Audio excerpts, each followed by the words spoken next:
Venom Dust 1. Living in Hawaii, I was aware of Scientology in the late to early 80s.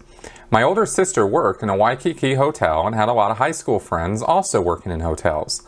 If I wanted any information from surf heights to what scams people were talking about, I asked my sister. When I asked about Scientology, she told me they are no different than the Hare Krishnas.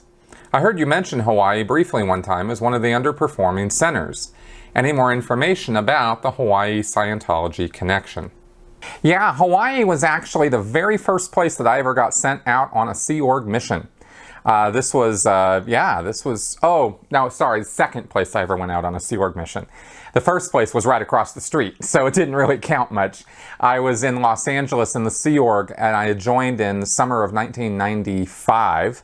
And in the fall of 95, I went on a project or mission across the street to the big St. Hill organization and did some stuff there. But in the following February, I went to Hawaii with another staff member, another Sea Org member.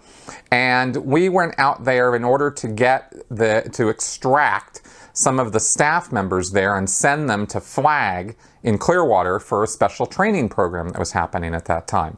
Every single church around the world had to send, there was supposed to be 3, minimally 2 staff members in order to train on what was going to become the golden age of tech. So they were going to be course supervisors and word clears. And Hawaii was not making it work. They were one of many orgs that was tiny, podunk little places.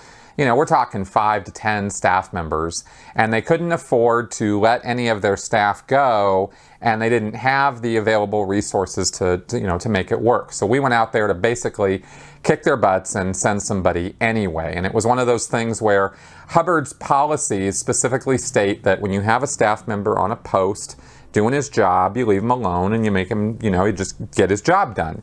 And you don't just rip people off because you have a necessity over here. You find somebody else and you plug them in, and that's how you build an organization. But in times of desperation where they were, we had to get things done by certain timing because there was going to be this release and all these people had to be trained in order for the release to even happen. And it had to be that every org was going to have somebody or people who were trained in order to deliver this release. We could not have even one podunk org not have its staff go to Flag for training. And so we had to go out there and basically kick their butts. And really what we ended up doing was kicking their butts to violate L. Ron Hubbard's policies in order to comply with Miscavige's orders. And this is just another example of what I've talked about in earlier Q&A episodes about how Scientologists pretend that they follow L. Ron Hubbard's policies all the way up to the point where David Miscavige issues an order that contradicts Hubbard's policies, and then the policy goes out the window because there's no way to get both things done in a condensed period of time. That all aside, the trip to Hawaii, my first time, was pretty short, and we stayed at, the person who I went with was from Hawaii, and so we ended up staying with his folks, which was kind of interesting. He got to see his parents, and he was from Hawaii, so he had been a staff member at the Hawaii org before he had ever gone into the Sea Org many years before. So he regaled me with tales about old Hawaii and how Hawaii used to be a bigger, more active Scientology scene back in the 70s.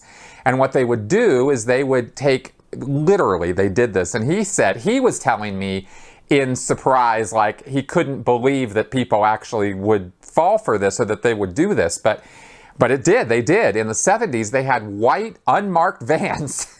I think they had 1 or 2 of them. And they would go down to, this was all in Honolulu, they would go down to Waikiki Beach.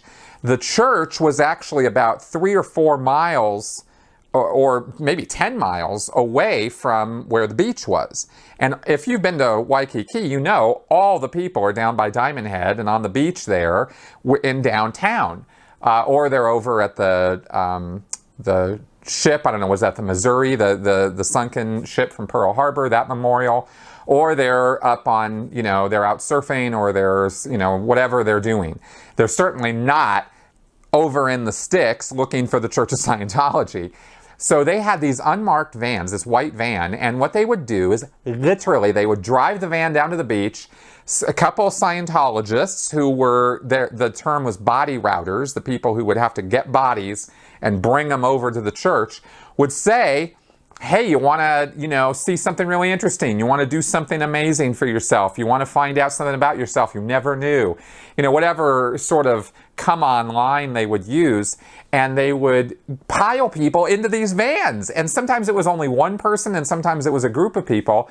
But people would actually get into these vans, not knowing who these guys were, and be driven, miles away. And they're told, we'll drive you back. And they did. And they'd take them over and they'd do a personality test, and they would do the whole, thing with them that we've talked about on this show many, many times, and try to get them to become Scientologists, or at least buy a book and then drive them back to the beach. And that was the way they got, people into Scientology back then. Now, at any one time, if I remember these statistics right, and I'm sure anybody will correct me if I'm wrong on this, but about a third of the population of Oahu is tourists at any one time. So this was not a way to necessarily find local people and sell books to them or get them to do personality tests or become Scientologists. And so this only had a limited degree of success. But they did get some locals on board through this, and they sort of built up a little bit of a Scientology community there in Hawaii. And back in the 70s, apparently, like I said, it was a pretty active, happening place. Like it was all over the United States in the 70s. Scientology was way more active back then. It wasn't anywhere near as much of a weird creep fest as it became. It was still bad, mind you, but not as bad. So then I was sent out to Hawaii, I think 3 more times during the course of my Sea Org career, for an extraction to get one of the staff members into the Sea Org. Which was basically the same thing as what we did back in the 96. I just went out there, took this guy, and sent him off into the Sea Org. And then I was out there for a couple other org handling things, because the kind of projects that the Sea Org sends out are sometimes recruitment projects or missions to recruit people for the Sea Org. Other times it's to fix something wrong in a Scientology church, or to, kick their butts and get them to fix it. And so by the time I was familiar with Hawaii and was going out there a few times, it was not a very active, thriving situation. I mean, we're talking about 5 or 6 staff members. And the staff there had been Scientologists since the 70s. I mean, they were the guys who had gotten in the van, had gone down and checked it out and thought it was so cool, they stuck around. And they never left, And it's really just a little handful of these people. They were the hardcore, dedicated. Scientology is the thing to do, and they just dedicated their life to it. One of them was a Hawaiian, Wilbur, really nice guy. I mean, the Hawaiians were super nice people. They really were. And I always enjoyed going to Hawaii, of course, for obvious reasons. Not because I was out there surfing or anything, by the way. I barely got out to the beach at all. But Hawaii is just a really nice place. And it's a little expensive, and I'm if you like spam, it's the place to go. But Scientology-wise, it's pretty dead. And as far as I know, there is nothing that's changed since I left the Sea Org, 5-6 years ago. I mean, still a little podunk place. We never see, in all of the promotion and things that leak out of the church, I barely ever see anything about Hawaii.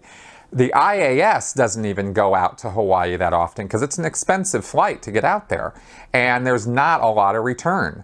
There's a few people in Hawaii who have a lot of money, who used to be Scientologists, but, I don't know that they even give money anymore. So that's, so I think it's pretty dead out there, and it would take a major, resuscitation, and probably people coming from, America, from the continent out to the like actually got to move some people out there in order to build up an organization out there that's actually going to be worth anything. So I don't think Hawaii. I think Hawaii is probably going to be the last or one of the last ideal orgs if they even make it at all.